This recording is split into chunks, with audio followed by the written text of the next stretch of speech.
Selamat pagi, Bapak Ibu semuanya. Kembali lagi di Philip Morning Market Call untuk hari Kamis 14 Juli 2022. Seperti biasa untuk mengawali aktivitas pagi Bapak dan Ibu, kita akan membawakan update dari penutupan beberapa indeks regional Asia, Wall Street dan juga dalam negeri, serta berita korporasi yang bisa dicermati dan juga rekomendasi yang bisa diperhatikan. Yang pertama kita mulai dari penutupan indeks harga saham gabungan, di mana IHSG ditutup melemah cukup dalam 1,15% di perdagangan Rabu kemarin, semakin mendekati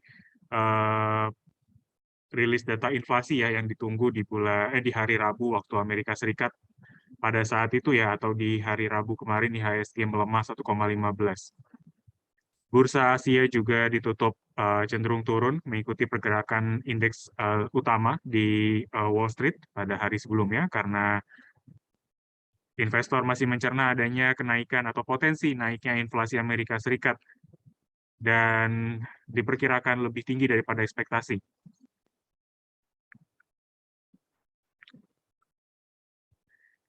Di antara pelemahan yang tercatat dari indeks regional Asia, di antaranya ada Hang Seng Index dan juga Straits Times yang masing-masing melemah 0,22% dan 0,48%.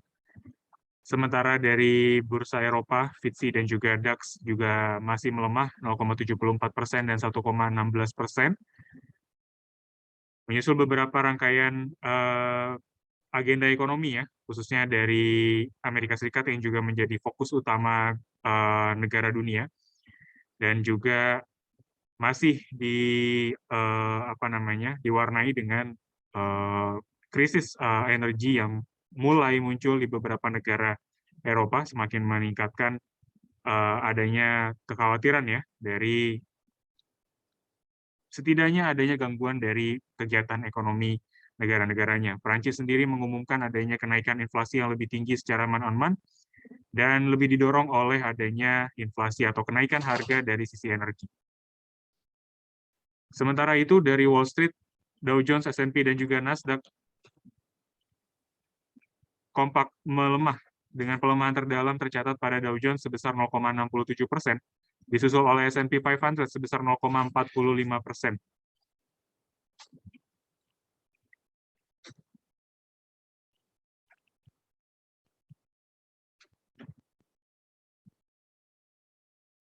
Secara bulanan ataupun data Consumer Price Index mengalami kenaikan 1,3%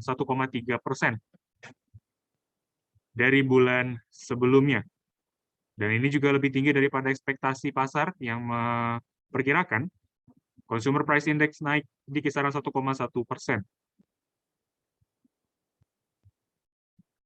Hal ini membuat secara keseluruhan Consumer Price Index Amerika Serikat naik 9,1% secara year-on-year di bulan Juni, atau tertinggi sejak November 1981, dan juga ini mengalami kenaikan secara month-on-month ya, yang tadi sudah disebutkan.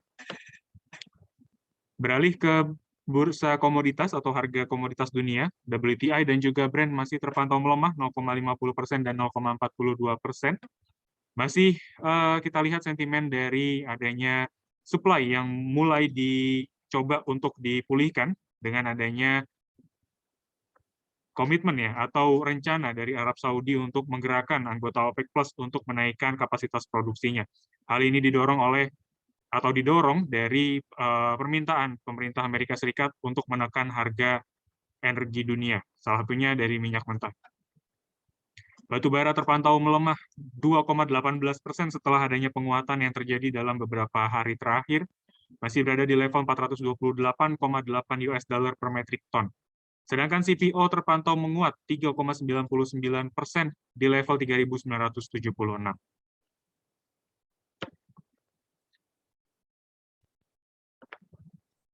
Sepanjang hari kemarin ya, atau di tanggal 17 Juli, di pasar saham kita atau indeks harga saham gabungan, jika kita lihat net foreign mengalami jual bersih ya, atau net foreign sell, senilai 873,8 miliar rupiah, atau secara year to date,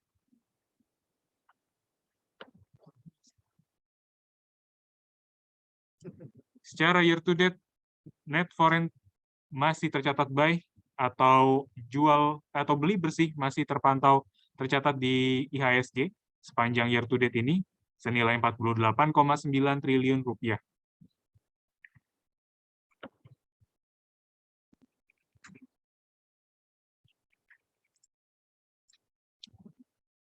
Sedangkan untuk hari ini IHSG dari pandangan kami lebih melihat adanya potensi bearish di antara rentang support dan juga resisten yang bisa diperhatikan ada di kisaran 6.551 sampai 6.758.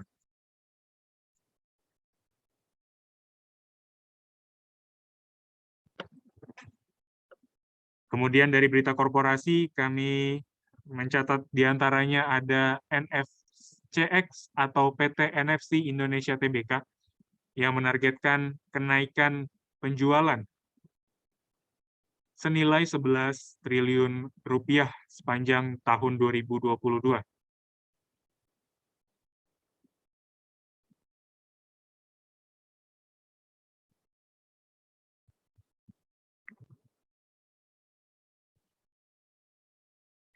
Kemudian dari MCAS atau PT MCAS Integrasi Tbk menargetkan revenue tumbuh 20% menjadi 15 triliun sepanjang tahun 2022 ini.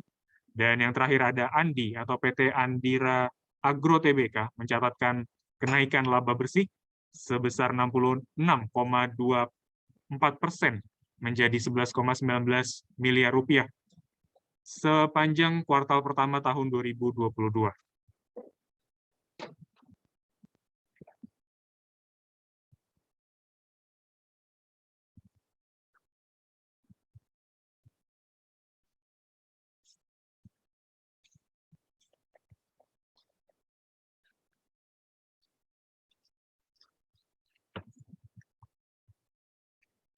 Yang selanjutnya dari berita atau rekomendasi Philips Sekuritas untuk perdagangan hari ini, diantaranya ada satu atau kota satu properti Tbk, yang mana dari minor trend saat ini mencoba membentuk pola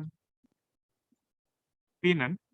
Dengan itu juga satu bisa kita sarankan untuk coba diperhatikan ya, adanya potensial breakout di area trendline atas. Adapun entry price yang bisa kita sarankan berada di kisaran 113.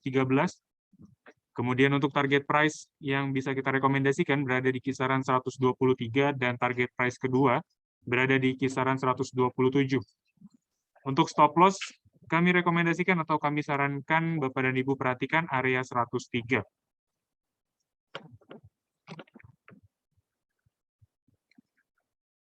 Yang kedua ada SIP atau Silo Maritim Perdana Tbk. Dari candle terakhir mencoba membentuk adanya bullish continuation ya, dengan dorongan stochastic oscillator yang berada di area oversold. SIP memiliki emotional resistance di kisaran 1360, dengan begitu asumsi ini kita bisa lihat sebagai peluang untuk buy. Adapun entry price yang bisa disarankan ada di kisaran 1270 sampai 1275 dengan target price pertama yaitu yang berada di kisaran emotional resistance di 1360, kemudian target price kedua berada di kisaran 1405. Sedangkan stop loss kami sarankan berada di area titik terendah dari minor trend yaitu ada di kisaran 1180.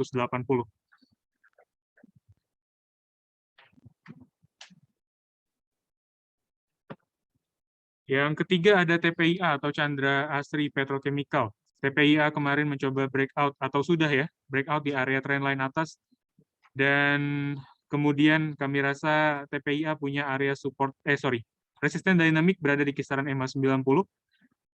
Dengan begitu TPIA kami rasa punya ruang untuk coba menguat terlebih dahulu. Entry price yang bisa kita sarankan berada di kisaran 9.200.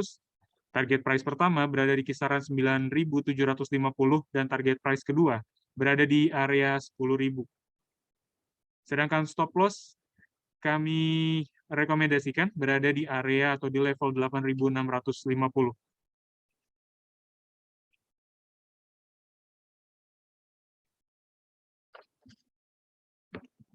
Kemudian yang selanjutnya edukasi dalam sepekan, Philips Sekuritas Indonesia akan mengadakan acara ataupun seminar, diantaranya cara penggunaan fitur Smart Safe. Acara ini akan diadakan di hari Kamis 14 Juli atau hari ini, dimulai pukul 12 siang sampai 1 siang waktu Indonesia Barat. Agenda yang kedua adalah cara membaca Fund Fact Sheet dan Prospektus dari reksadana. Acara ini akan diadakan di hari Selasa 19 Juli 2022 pukul 12 siang sampai 1 siang waktu Indonesia Barat. Kedua acara ini gratis, Bapak dan Ibu bisa langsung join via Zoom dengan link yang tertera di slide ini, dan untuk pendaftaran, kami sarankan menggunakan nama lengkap dan juga email yang valid.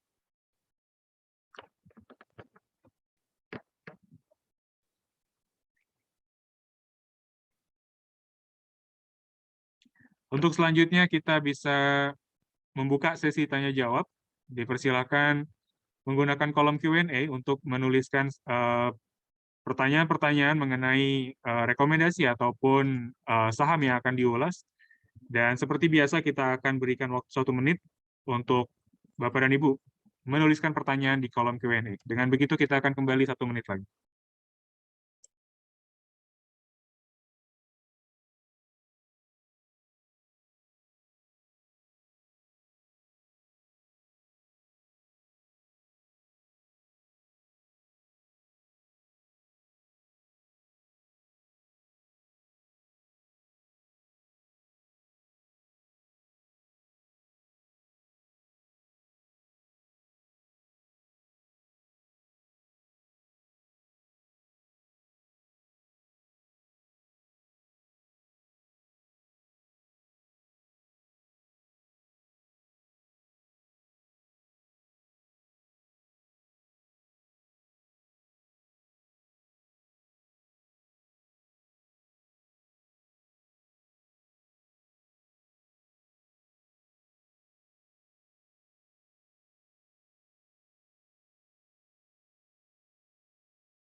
Baik, terima kasih untuk kesediaan waktunya. Kita bisa mulai untuk pertanyaan pertama mengenai Adaro dan juga PTPP, support, resist, dan juga tren. Seperti apa pergerakan terakhir dari Adaro Energi Tbk? Yang pertama kita coba ulas support dan resisten terlebih dahulu ya. Kalau kita lihat sebenarnya dia punya beberapa resisten ya. Kita lihat terlebih dahulu. Di sini dari support resisten, kami rasa dia punya di area EMA 24. Jadi mungkin kalau Bapak dan Ibu yang kebetulan juga menggunakan exponential moving average 24 hari, bisa diperhatikan nanti ketika adanya breakout sebagai sinyal beli. Sedangkan untuk resisten yang bisa kita pantau ya, paling dekat. Coba kita lihat terlebih dahulu. Sebenarnya dia punya bekas support ya di sini.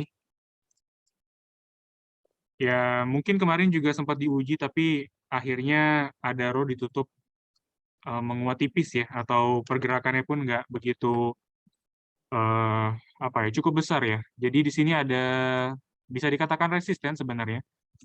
Bekas support yang kemarin ditembus oleh Adaro, dia ada di kisaran 2980-an ya. Di sini kan dia di break jadi support, kemudian akhirnya dia tembus lebih dalam lagi, berarti ini bisa menjadi resistennya. Resisten 2980. Jadi antara EMA 24 dan 2980 ini seharusnya kalau memang Adaro mensignalkan adanya keberlanjutan dari bullish trend dari secondary-nya, Saya rasa dua area resisten ini harus ditembus terlebih dahulu. Resisten yang kita lihat di sini ada emosional juga. Emosional resisten ada di kisaran 3.430. Dan kalau kita lihat peluangnya, kalau memang di sini ada breakout di area EMA 24-nya tadi, target harga yang bisa kita sarankan itu berada yang pertama ya di kisaran 3.310-an.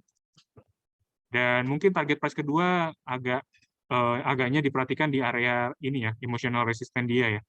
Jadi mungkin seperti itu.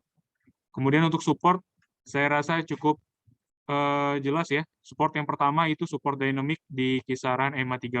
Jadi kalau ada pergerakan di bawahnya lagi, itu patut diwaspadai ya. Tapi kalau misalkan titik terakhir yang bisa digunakan sebagai area stop loss kalau memang strategi tidak berjalan sesuai dengan rencana, itu adalah di support klasik di kisaran 2.660. Jadi itu baiknya udah langsung di cut loss aja begitu. Dan trennya seperti apa? Kalau saya rasa trennya dari secondary trend ya. Kita lihat di sini mungkin Bapak dan Ibu tidak sudah bisa lihat ya di sini, atau mungkin saya bisa tandai aja swing high dan swing low-nya sebagai gambar awal dari secondary trend di sini.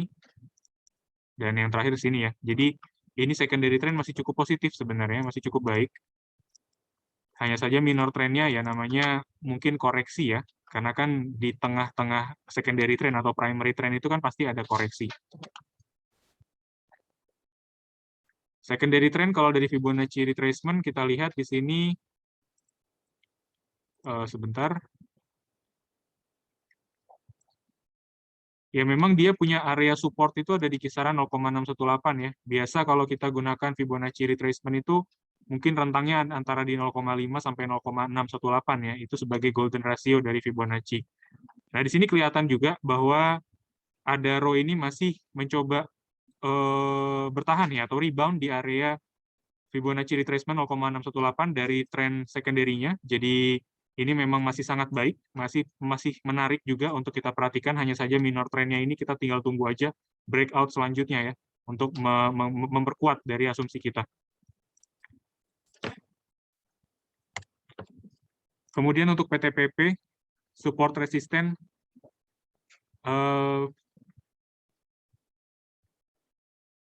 sebenarnya ini ada pengulangan dari tren sebelumnya ya. Jadi maksudnya begini, dia ada apa ya, pengenaan di area EMA 90 ya beberapa kali ini. EMA 90 menjadi area resisten kuat ya, resisten dynamic kuat untuk pergerakan PTPP.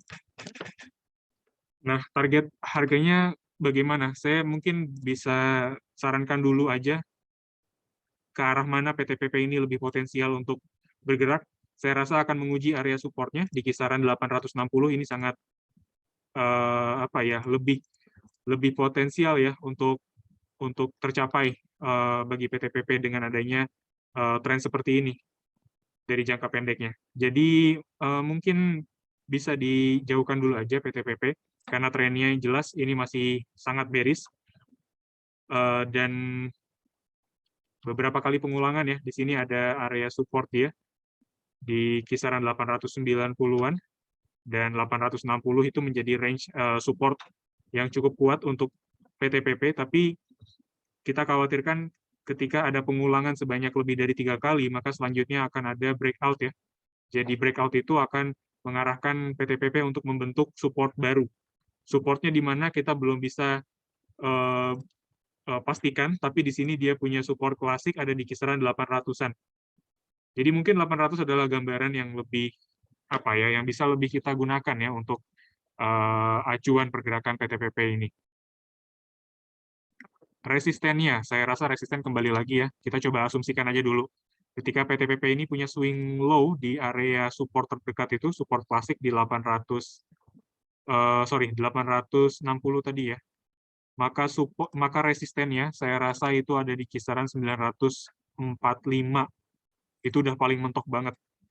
Sesuai dengan historis pergerakan, dia tertahan atau mengalami rejection di area EMA 90.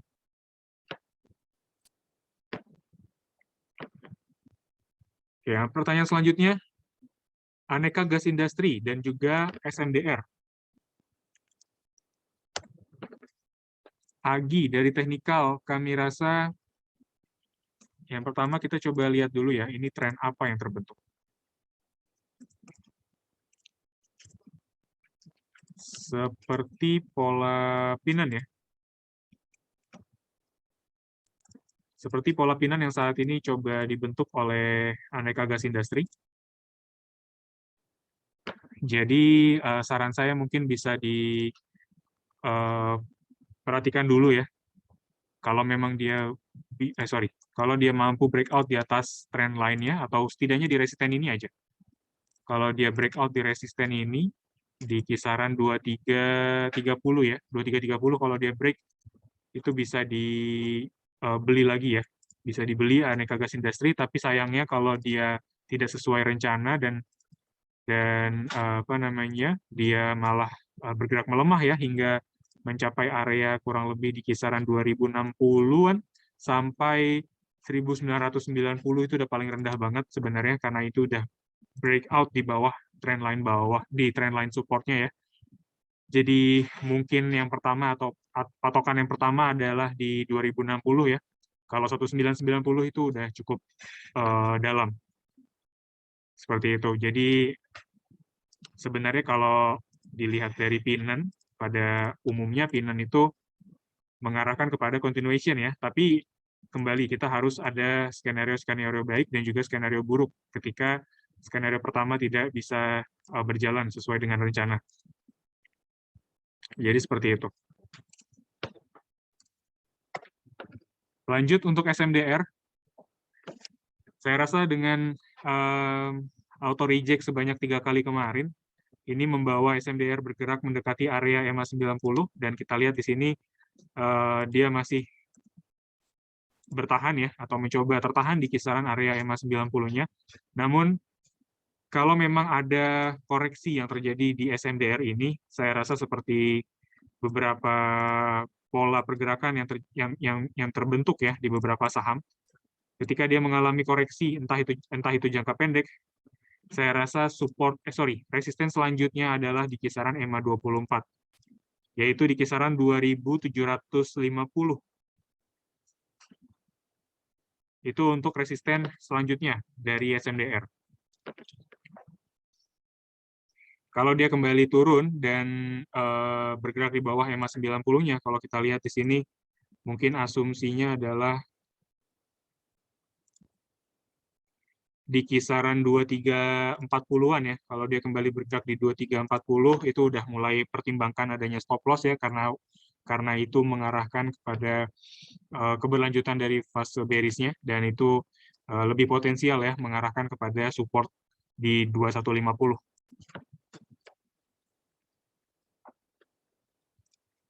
Oke, lanjut. Ada bisa masuk di berapa? BRPT sama BBYB. BRPT bisa masuk di berapa? Saya rasa coba dulu tunggu koreksi ya.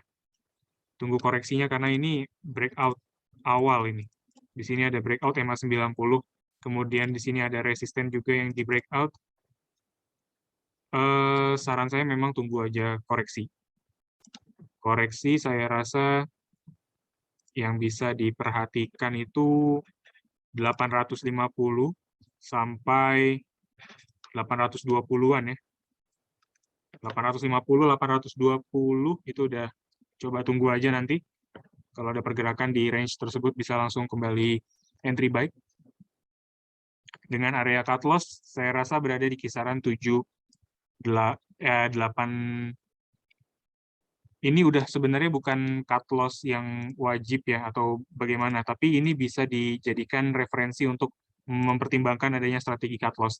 Jadi kalau bergerak di bawah 798 ini 800 ya. Kalau bergerak di bawah 800 atau selanjutnya dia bergerak di range 770-an, itu udah mulai pertimbangkan coba di cut loss aja. Gitu. Takutnya nanti EMA 90 itu cuma jadi resisten kuat aja yang menahan pergerakan BRPT. Stokastik. RSI tentu mengarahkan kepada area overbought, jadi lebihnya mungkin bisa kita sarankan untuk buy on weakness.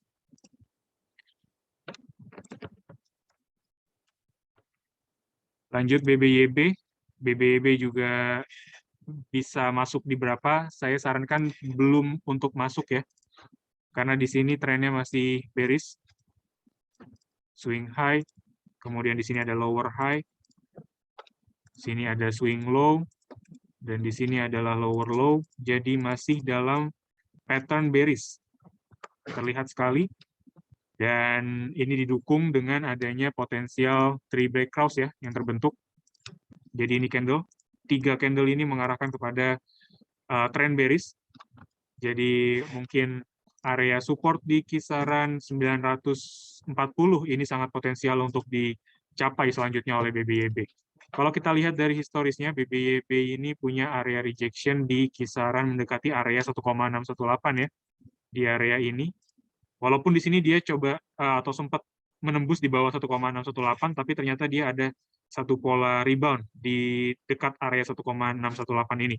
Jadi kita bisa gunakan lagi sebagai asumsi untuk target harga selanjutnya dari BBYB menggunakan 1,618 Fibonacci retracement, yaitu berada di kisaran 710-an. Jadi tunggu aja nanti 710 itu adalah target harga selanjutnya ketika BBYB berhasil tembus area support klasik di 930.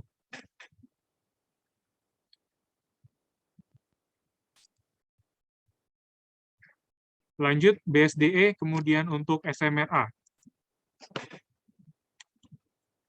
Short term. BSDE, short term-nya saya rasa udah balik lagi ke fase bearish-nya ya. Ya, kembali lagi ya, kita coba lihat aja swing high dan swing low yang terbentuk, karena di sini masih membentuk pattern bearish ya. Lower high dan juga lower low. Jadi targetnya saya rasa setelah ada penembusan di area EMA 13 ini, karena dia sudah bergerak di bawah EMA 13, target harganya yaitu di kisaran 875 support terdekatnya.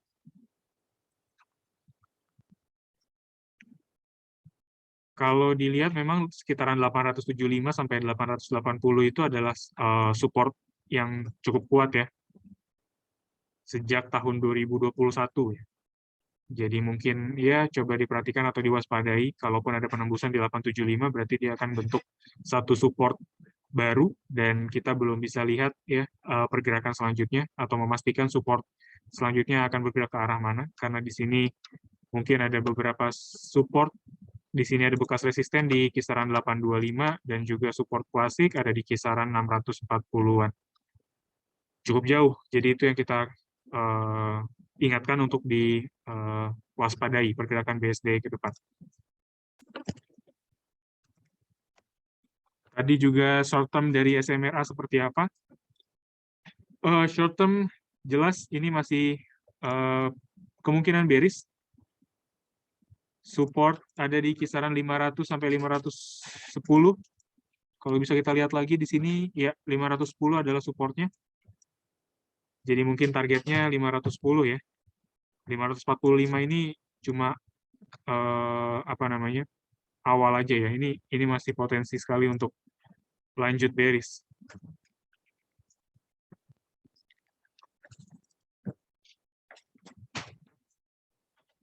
Selamat pagi, kapan bisa masuk saham bank blue chip dan Java? Oke, mungkin sebagai contoh kita coba lihat BBCA aja ya. Contoh dari perbankan, salah satunya BBCA. Kapan bisa masuk lagi ke saham blue chip? Kalau dari story memang masih ada ancaman ini ya, kenaikan suku bunga ya. Belum lagi kenaikan suku bunga dari Bank Indonesia yang sampai saat ini masih belum terjadi, masih ditahan di kisaran 3,5, sedangkan Amerika Serikat saat ini memang sudah ramai dengan spekulasi The Fed akan kembali menaikkan suku bunga akibat kenaikan dari inflasi atau consumer price index-nya dia yang terakhir. Jadi mungkin untuk BBCA, teknikal, karena di sini supportnya udah nggak ada ya, karena support dia di sini nih, yang terdekat dia kemarin udah ditembus di kisaran 7.175.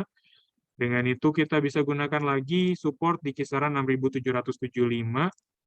Support klasik ada di kisaran 6.400-an.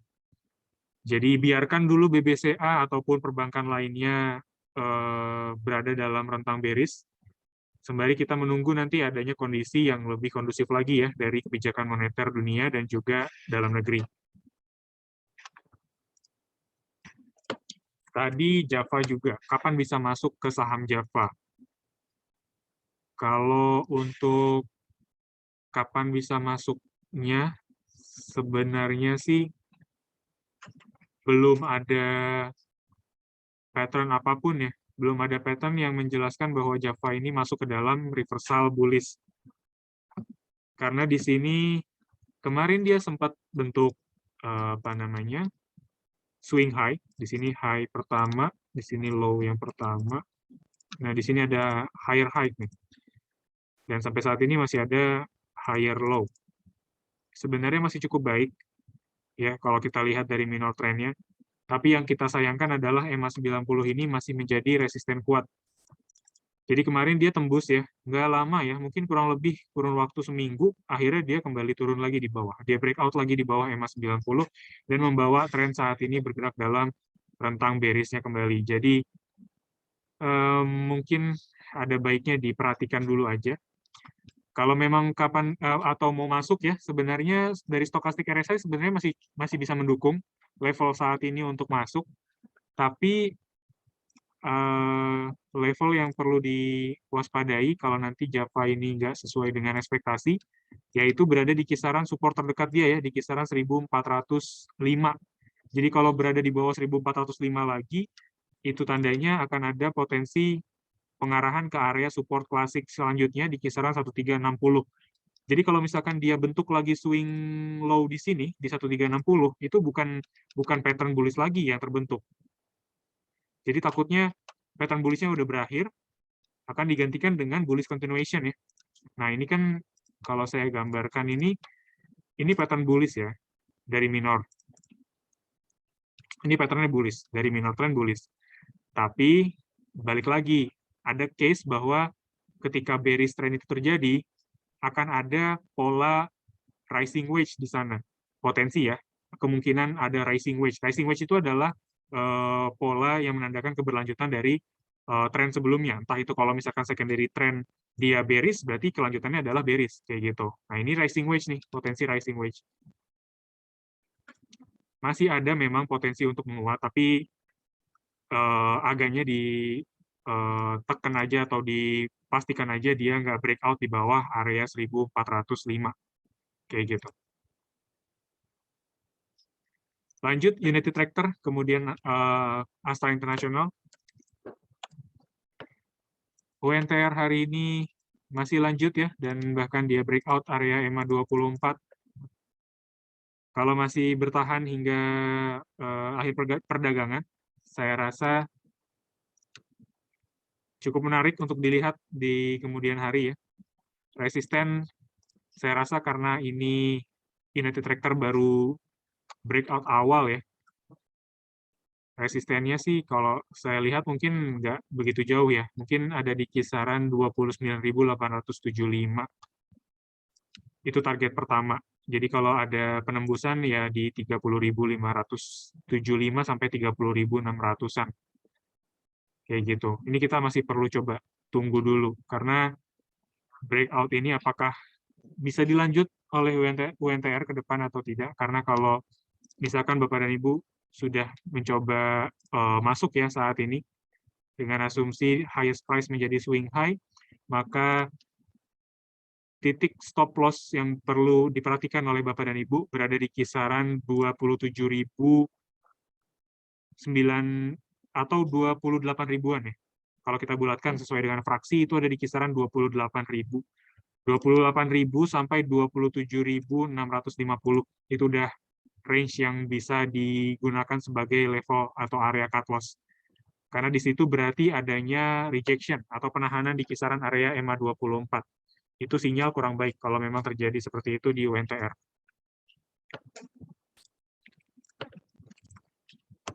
Lanjut tadi yang belum kita bahas, Astra International. Astra International ya, seperti yang pembahasan kita sebelumnya ya. Astra International ini potensi untuk mencoba tutup dulu emotional support di kisaran 5.825 dan saat ini sudah tertutup ya area apa namanya gap-nya ini, gap runway-nya dia yang kemarin terbentuk di periode Maret 2022 dan saat ini ditutup oleh Astra International. Tugas selanjutnya adalah melihat bagaimana swing low ini yang saat ini dicoba untuk dibentuk oleh pergerakan harga saat ini akan memberikan satu sinyal yang cukup baik atau positif. Jadi kalau sampai penutupan perdagangan Astra International masih ditutup di area positif, kita tunggu pergerakan di hari selanjutnya untuk melihat adanya continuation dari bullish candle yang ditandai di hari ini.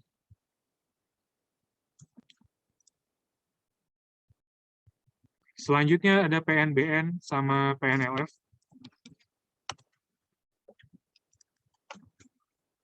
Kalau untuk PNBN, karena dia udah tembus area resisten, agaknya diperhatikan potensi koreksi yang terjadi di PNBN.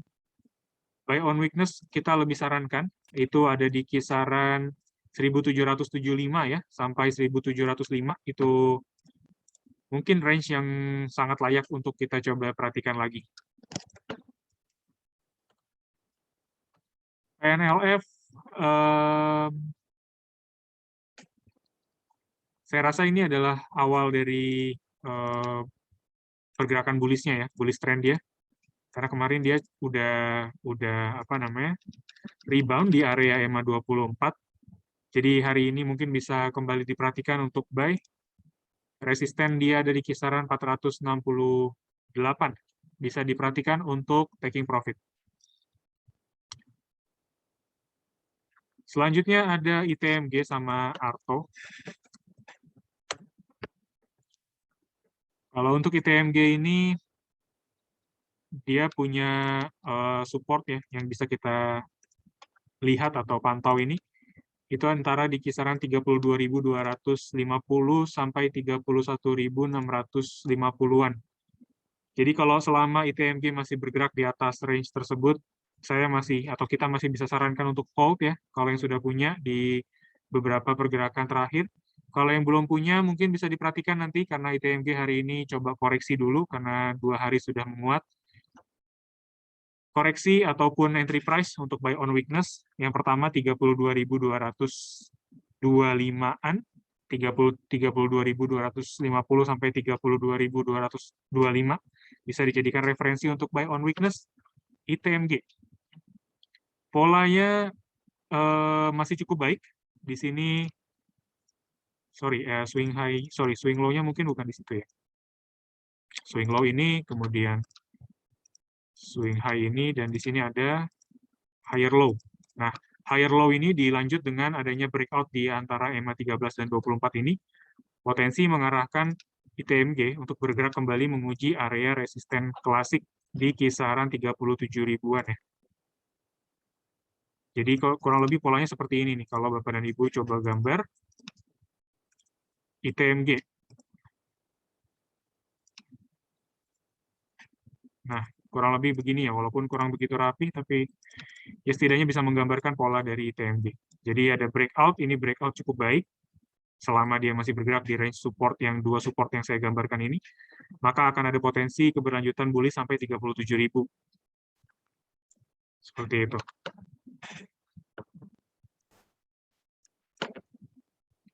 Tadi ada ARTO juga ya. ARTO saya lebih sarankan untuk hati-hati kalau mau masuk ke ARTO atau mau coba pilih ARTO ini karena dengan pergerakan kurang dari seminggu bahkan ya, ini mengarahkan stokastik RSI ini menuju area overbought.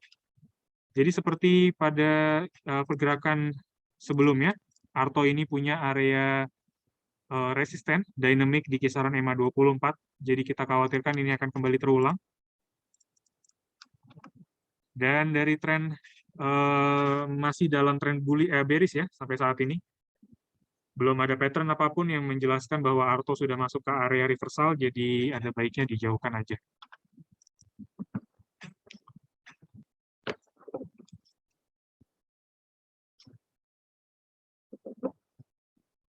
Lanjut ada BeFin sama IMPC yang belum kita bahas.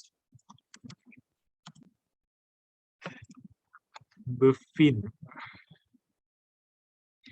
BeFin ini kita takutnya ini dia ini kan hari ini udah apa ya? Ini lebih ke hanging man ya. Hanging man yang terbentuk saat ini. Waspadai adanya breakout atau penembusan di bawah area EMA 13 ada di 1050 sampai 1040-an. Kalau dia breakout atau mendekati area 1050 sampai 1040 itu berarti tandanya Bapak dan Ibu harus jauhkan BeFin. Takutnya ini balik lagi nih. Nah, ini kan ada dark cloud. Sorry, ini saya hapus dulu aja. Ini ada dark cloud cover, kemudian dilanjut dengan adanya penembusan di bawah EMA 13 dan selanjutnya dia masih bearish. Gitu ya. Jadi takutnya ini masih memberikan adanya potensial bearish. Potensial downside yang terjadi di BeFin kalau Bapak dan Ibu coba masuk hari ini. Adapun area rejection ataupun batasan di area EMA 90 ya. Masih menjadi area resisten kuat sampai saat ini, belum ada breakout yang terjadi dan EMA 90 bisa dijadikan taking profit kembali. Kalau misalkan nanti ada rebound yang terbentuk di BeFin.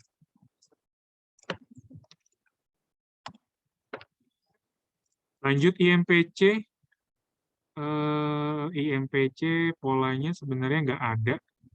Nggak begitu kelihatan ada pola apapun, tapi berhubung IMPC sudah bergerak di atas EMA 13 dan 24 kembali, jadi kami bisa sarankan untuk diperhatikan. Buy on weakness lebih tepat. Area yang bisa diperhatikan ada di kisaran 3.610-an ya untuk buy on weakness. Cukup menarik kalau kita mau langsung masuk di 3.610 dengan support ataupun stop loss berada di kisaran 3.490. Ini udah paling rendah ya. Jadi kalau dia tembus lagi di support klasiknya, ini udah berakhir ya, udah tamat pola IMPC ini yang dalam fase bullish-nya ini.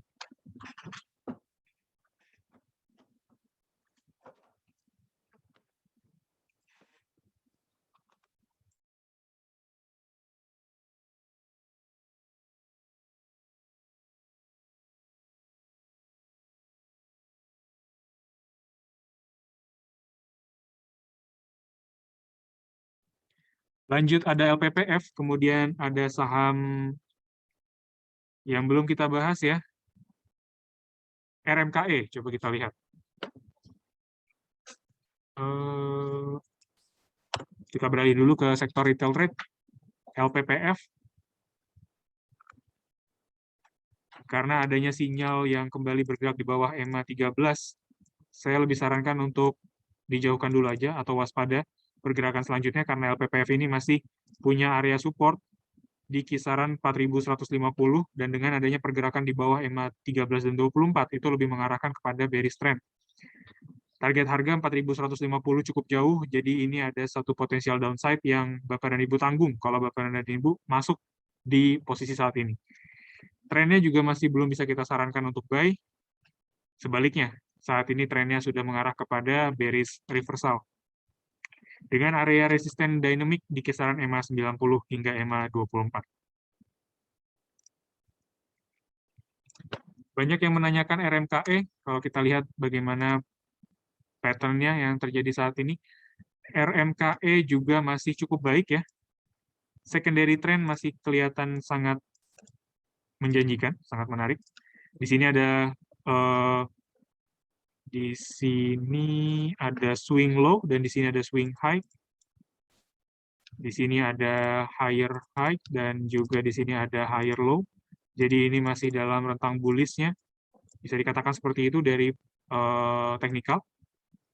Jadi setelah adanya penembusan di area resisten klasik di kisaran 760, saya rasa hari ini RMKI coba bearish dulu ya, coba koreksi dulu. Di sini ada shooting star. Ini menandakan adanya potensial bearish. Langkah selanjutnya adalah buy on weakness dengan area buy di kisaran 670-an ya. 670 sampai 640 kalau mau memang low risk ya. Risikonya rendah kalau dibeli di 670 sampai 640 itu sangat rendah. Dengan area cut loss yang bisa diperhatikan, yang pertama itu ada di kisaran 600-an.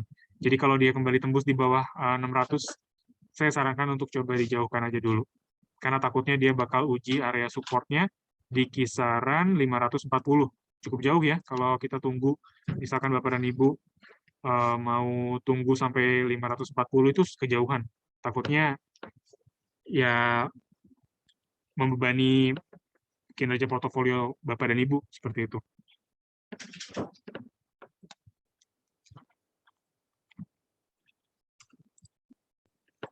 Lanjut INKP sama S Hardware.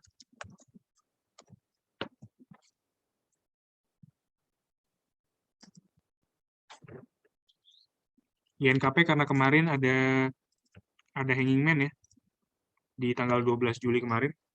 Ini mengarahkan kepada pola bearish dengan EMA 13 sebagai area rejection atau batasan. Dengan pola terakhir INKP masih melemah 1,33% di perdagangan hari ini. Saran saya coba dijauhkan atau diwaspadai adanya potensi pencapaian hingga 7.225. Kurang lebih seperti itu ya. Jadi ya agaknya dipantau aja atau diperhatikan aja lebih seksama ya. Karena di sini masih ada potensi bearish, potensial downside. Lanjut tadi saham S Hardware. Setelah adanya dark cloud cover, masih dalam rentang bearish. Support itu ada di kisaran 720-an ya. Ini sangat berpeluang dicapai oleh S Hardware karena melihat dari pattern secondary maupun minor juga masih dalam rentang bearish ya. Jadi 720 ini bukan tidak mungkin dia akan tercapai kembali atau bahkan ditembus dan membentuk support baru.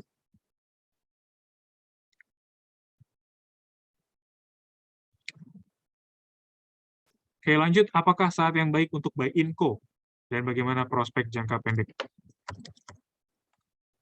Apakah tepat untuk buy INCO saat ini? Memang sudah cukup dalam ya. Memang sudah cukup dalam, tapi yang perlu kita lihat di sini adalah karena di sini ada bekas resisten yang menjadi support yang tidak bisa menopang pergerakan dari INCO, maka target harga selanjutnya itu ada di kisaran support secondary dia, di kisaran 4.250. Ini masih ada supportnya, karena dia penembusan di area support ini, jadinya mengarahkan pergerakan INCO untuk lebih ke arah 4250-an. Jadi apakah boleh masuk untuk saat ini? Saya sarankan untuk tidak. Tidak masuk karena ada supportnya lagi. Support dari secondary ada di kisaran 4250 sampai 4160.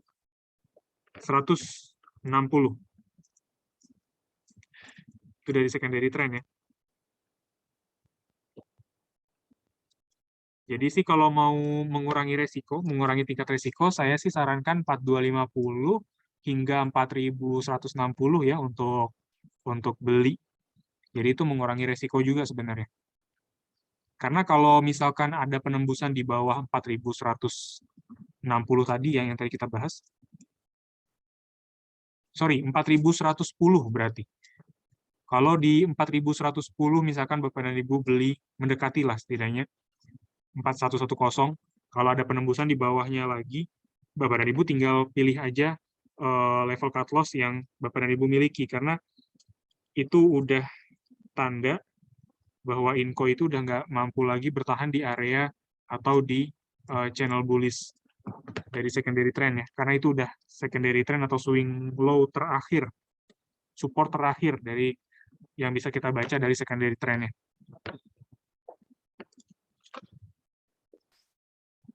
Lanjut ada Tebik, kemudian juga ada TSPC juga, Transcol Pacific.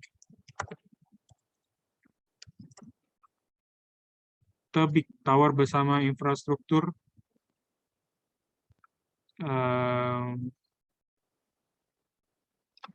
bisa buy on weakness juga hari ini sebenarnya. Tapi perhatikan nanti kalau misalkan dia tembus di bawah support 2850 ya. Takutnya dia bakal lanjut. Di bawah 2850 berarti target harga selanjutnya ada di kisaran 2730. Ya, agaknya diperhatikan aja nanti kalau misalkan adanya penembusan di area tersebut ya.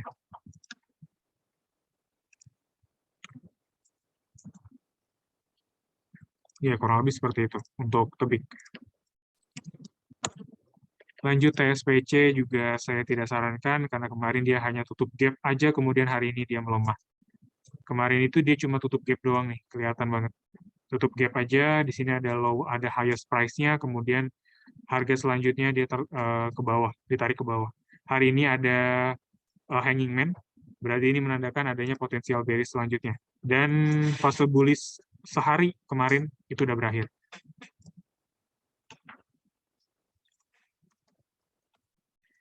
Lanjut Unilever Indonesia seperti apa? Kalau untuk Unilever, ya mungkin cukup bersabar ya. Saya bisa sarankan bersabar untuk Bapak dan Ibu kalau ingin masuk. Karena Unilever ini masih dalam rentang konsolidasi ya terlebih dahulu. Resisten dia yang belum bisa ditembus ada di kisaran 5125. Jadi untuk buy saat ini saya masih bisa sarankan dengan perhatikan area support di 4540 sebagai area cut loss terakhir.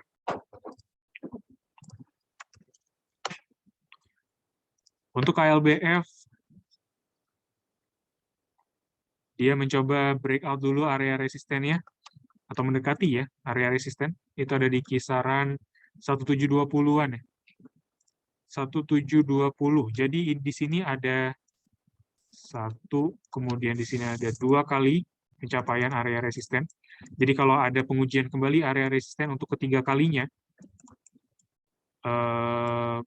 cukup menarik untuk dilihat pergerakan lebih lanjutnya. Jadi karena udah cukup banyak ya, lebih dari satu kali resisten ini diuji, biasanya ya, kalau kita lihat dari sisi teknikal, kalau ada pengujian beberapa kali, ini ada potensi untuk breakout di pergerakan selanjutnya. Perhatikan dulu aja, masukin ke dalam watchlist KLBF. Triggernya adalah breakout area resisten 1720. Lanjut ada SMGR, kemudian ada BDMN. SMGR ini karena kebetulan udah bergerak di bawah EMA 90 lagi, saran saya sih udah dijauhkan aja. Apalagi neckline dia ini bisa dikatakan karena ini seperti double top ya. Neckline dia atau support terdekatnya dia udah ditembus. 6475. Ini udah sinyal yang kurang baik ya. Jadi mungkin SMGR akan melanjutkan fase bearish-nya kembali dengan support di kisaran 5850 yang potensial untuk dicapai selanjutnya.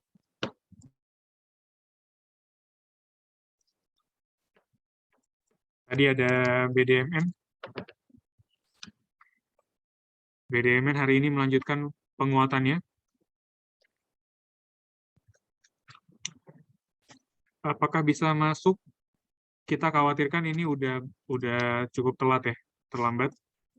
Resisten dia itu bisa kita katakan di sini ada di kisaran 2510-an. Kenapa? Karena kalau kita lihat dari pola-pola sebelumnya, walaupun ada penembusan, sempat ada penembusan di atas 2510, tapi nggak begitu lama dia bertahan.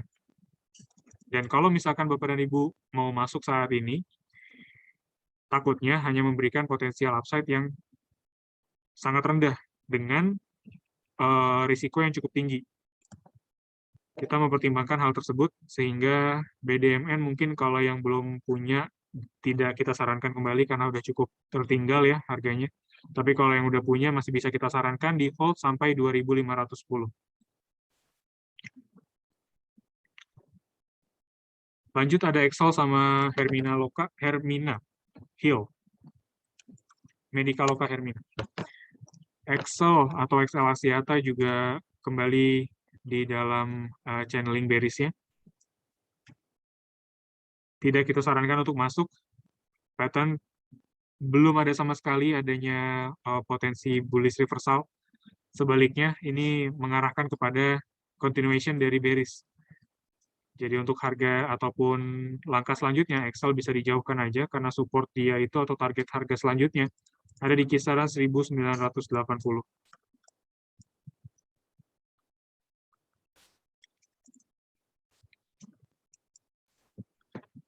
Apalagi kalau dia udah tembus lagi support terdekatnya, support terdekat di 2210. Ini makin kuat lagi ya arah ataupun asumsi bahwa dia akan kembali uji area support 1980-nya tadi. Kalau untuk Hill atau Hermina, saran saya coba diperhatikan strategi buy on weakness lebih tepat kita gunakan di Hill ini. Buy on weakness yang bisa kita rekomendasikan ada di kisaran 1490 atau 1415 ya. 1498 mungkin bisa dibulatkan jadi 1500 untuk entry buy atau buy on weakness-nya. 1500 sampai 1455. Dua range tadi ya, dua range harga tadi bisa dimanfaatkan nanti kalau ada pergerakan Hill di antara rentang tersebut.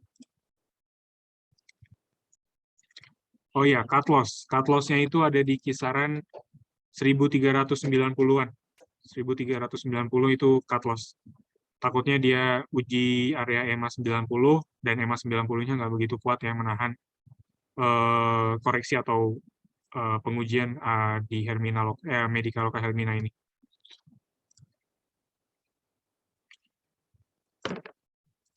Saham selanjutnya yang belum kita bahas ada Breeze. Breeze udah nggak layak masuk karena udah ini udah pola bearish harami ya, dilanjutkan dengan pelemahan hari ini.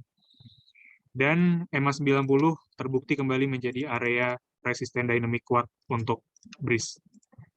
Yang belum punya sangat tidak disarankan untuk masuk, dan yang sudah punya ada baiknya dilepas atau taking profit aja berapapun potensial profit yang Bapak dan Ibu miliki. Karena takutnya ini bakal lanjut lagi bearish. Selanjutnya ada Agro. Bank Raya Indonesia kembali bergerak dalam area bearish lagi, ditandai dengan dark cloud cover berada di kisaran EMA 24. Ini sebagai area ataupun tanda rejection di area EMA 24.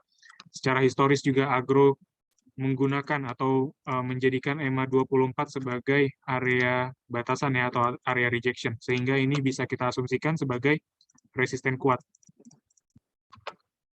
Agro sangat diperhatikan atau diwaspadai adanya potensial bearish continuation. Dengan area 605 itu target harga terdekat di support klasik terdekat dia.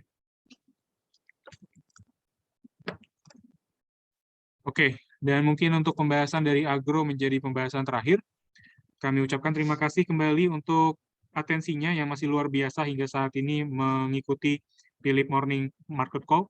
Kita kembali ingatkan bahwa Philip Morning Market Call ini akan selalu hadir di setiap pagi pukul 8.30 sampai dengan selesai. Jadi pastikan Bapak dan Ibu untuk tetap hadir dan memperbarui kabar dari pasar saham global dan juga dalam negeri.